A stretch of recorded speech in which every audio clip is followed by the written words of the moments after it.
Hi YouTubers, I'll be doing this video in bits, so it'll be edited because I haven't got any notes. It's just thoughts that have come to me, and started really while I was at work. Sorry about the fly buzzing around, by the way. Flies, I think I've got several.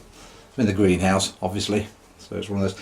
Anyway, I was at work the other day and I have this young lady that works for me, and we were having a slow moment and opened a packet of crisps, as you do. I think they're called chips in America, but a packet of crisps, and offered a crisp.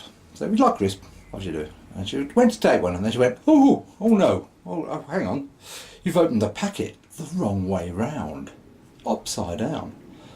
I said, well, it's okay, that you know, not taste the same. Oh no, she says, that's unlucky. It's unlucky, that is. I said, what? Opening a bag of crisps the wrong way is unlucky. Right, so that brings you bad luck, does it?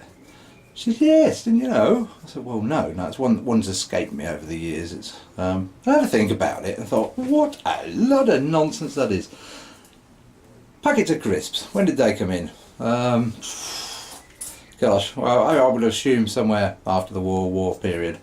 Probably in the late 1950s when we started to get the packets that are openable, as opposed to sort of greaseproof bags that were probably made. However, so they've not been around considerably a long time, yet it's become unlucky to open a packet of crisps the wrong way round. So, superstitious nonsense. And that started me thinking about superstitions. They are a lot of nonsense, aren't they? And bear with me while I get onto the next bit.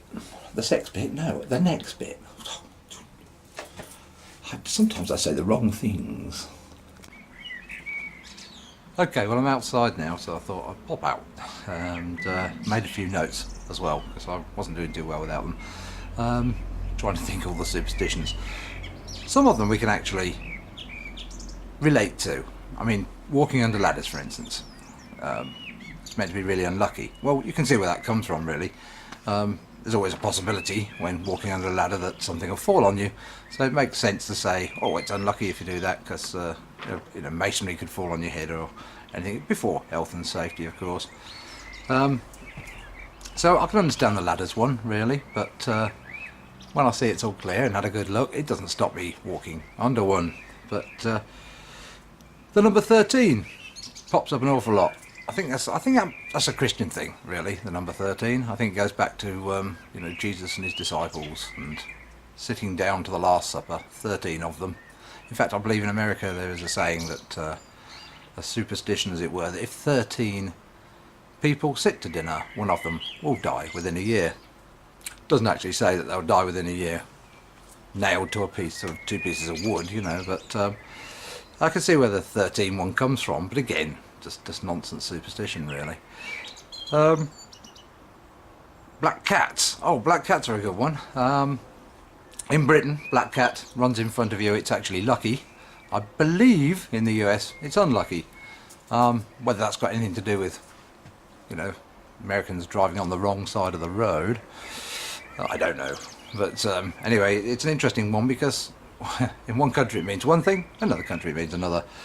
Four-leaf clovers. Well, you're lucky if you find one anyway, really. So that's lucky. You've found a four-leaf clover. So, heather from a gypsy. Well, they're quite frightening, actually, most of the gypsies, I know. So most people go, oh yes, I'll buy some. It's lucky. Not to say terrified me, that person. Anyway, heather from a gypsy was a good one. Horseshoes, the right way up. Now, but horseshoes, good sign of luck. The old horseshoe has to be that way up, apparently, as well. Because if you were to put it the other way up, all the luck will spill out. Why it doesn't just spill out the front, I couldn't ever quite figure that out, but there you go, horseshoes, lucky. Catching a falling autumn leaf, that's another one. Good one for kids, really, isn't it? Something to do. You're out in the autumn and go, ooh, if you can catch a falling leaf, you'll be lucky. Keeps them occupied, doesn't it? But it does stick with them. It sticks with them as this thing we now call memes that Richard Dawkins first seemed to think up. Passing on of tales like this become part of a culture, part of religion even. What else have we got? breaking mirrors. 7 years bad luck. Well, apparently that one goes back way into the times, probably medieval times, when mirrors were scarce and they believed spirits were contained within them. Ah, how the medieval mind works. Spilling salt, throwing it over your shoulder, opening an umbrella indoors, another good one for kids. Oh no, don't open that umbrella, mainly because you'll have someone's eye out. No, better way of doing it is it's unlucky. Unlucky is much better.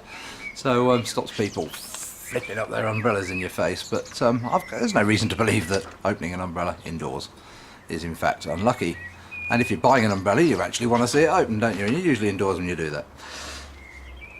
Okay, so let's have a think about these things and put them into some perspective, which I'll do in a second. Actually, it's the next day, hence the shirt continuity error. But as an atheist, even as an atheist, and I think most other atheists will agree, that there are certain times when even we're drawn into this superstitious lark.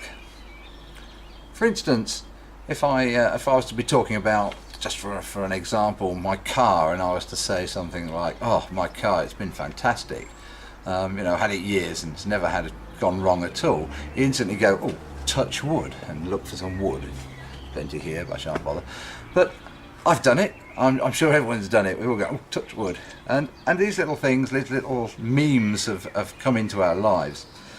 Now, religion hasn't gone without noticing this, and uses it constantly in its ceremonies, things like baptisms and splashing water on children to represent sort of getting rid of evil, etc.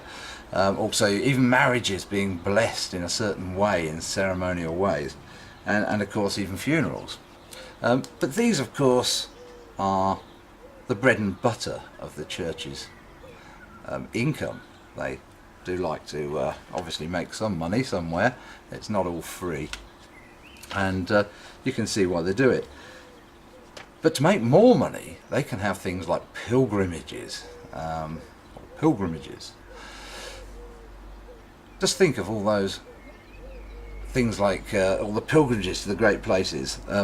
Lourdes in France, for instance, you have some girl back in the 19th century having a vision of the Virgin Mary, and the spring waters can give you miracle cures, and people flock there for these superstitious balderdash type things. But it works. Think of the money train that goes with this. It's incredible. In medieval times, everybody was out to find a piece of a saint. Oh, having a saint and putting it in your church, a body or some bones, or even a piece of the cross of Christ or the Turin shroud, and all these things, having these things, putting them in certain areas, it would attract tourism, it would attract people, and it always tell them it gave them luck to come and visit you. And there's absolutely no scientific value in any of these things, but we can see how people believe in them and why they believe in them. In Islam, the pilgrimage to Mecca, just think of the massive income that brings in. And not just that, you can sell the little pebbles that they can throw at the devil, or this sort of representative pillar for the devil. And so you can see how it works. It's fantastic stuff, isn't it? Big business. And I think really superstitions have become big business, although we don't always realise it. And that's the point.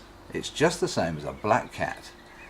And it's clever, isn't it? It is clever. Wish I'd thought of it. Anyway, peace for now. Take care.